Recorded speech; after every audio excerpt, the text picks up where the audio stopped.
Who gets to have an opinion about rugby games? You? Me? Probably none of us. Not unless you're a former rugby player. That seems to be what Andy Goode's saying.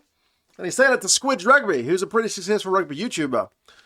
That happened today, and it kind of reminded me of John Terry, believe it or not. Not because of shagging anybody else's misses, but the idea that you need to have played to this level to offer any kind of criticism to someone at another level is something I kind of fundamentally disagree with. But we'll go through this pretty quick because it is just drama, which I don't usually like to touch with a 10-foot pole. But yeah, it was really reminiscent of that football incident a long time ago. And I just can't buy into it. But I want to know what everyone else thinks to see if it's just me. If you missed it, this morning, at least my time, Bordeaux and Bath played in the Champions Cup semi-final. Andy Goode, alongside Lawrence Delalio and Miles Harrison, were the commentators for that game. I watched it delayed, and my initial thoughts were it's a great game. It was fun, tit-for-tat stuff. The referees missed a few things, and boy did the commentators really hammer home every point that kind of got missed against Bath. There were a couple of high shots, and Goode in particular was just going on and on and on and on about it. To the point where it was like, come on, let's just enjoy the game. I don't mind people highlighting at the time, but let's get on with it. It felt like a bit of a downer. And then I had a look on Twitter, and sure enough, Squidge had tweeted about it. Squidge, I'll admit it, I don't know Andy Goode, but I know Squidge not that well. But I've talked to him before. I've been on one of his podcasts many years ago. We've had the odd chat.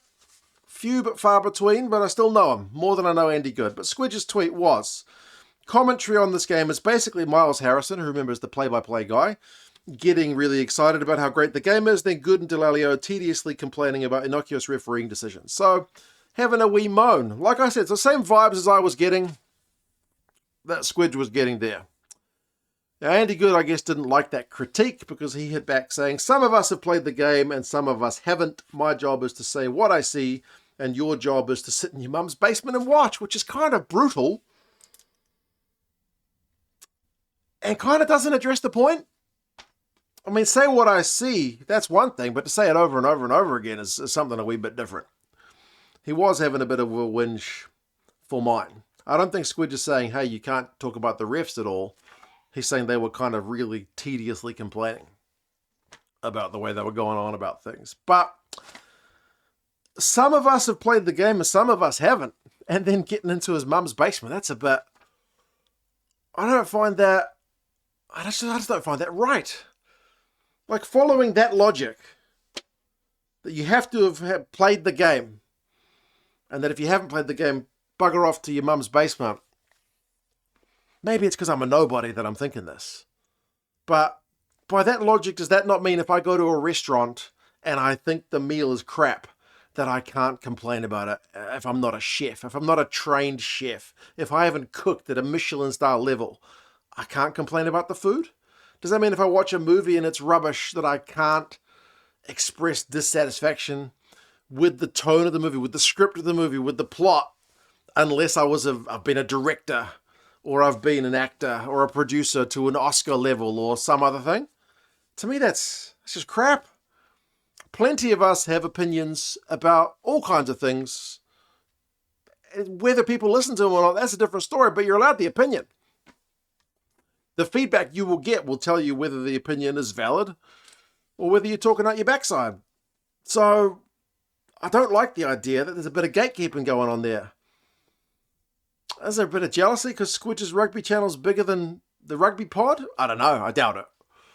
But it doesn't seem like a great look for mine. I brought up John Terry because years ago, and it got me with it ground my gears the same way.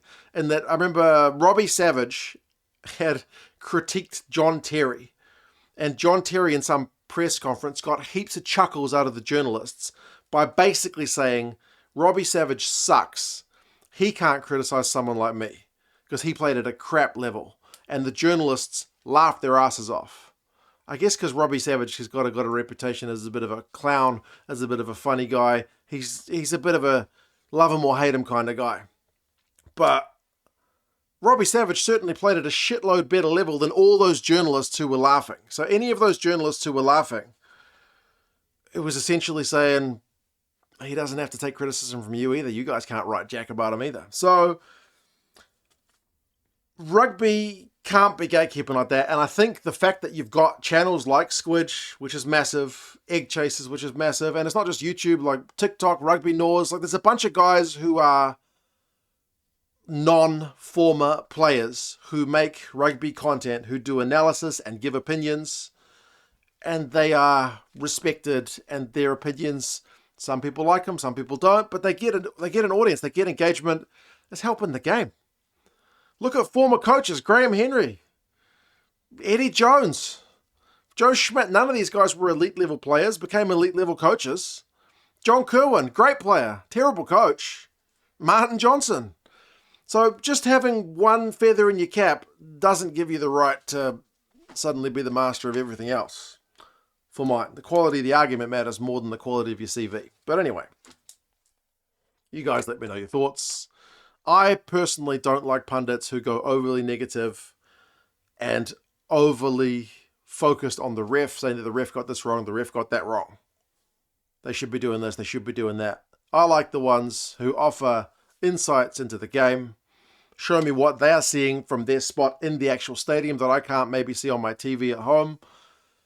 And I don't know, it doesn't have to be a positive vibe, but don't bring me down. Don't bring me down when I'm watching the game. Anyway, you guys let me know your thoughts. Don't like to talk about drama usually, but this just doesn't feel right to me. But anyway, you guys take care. I'll talk to you guys again soon. See you later.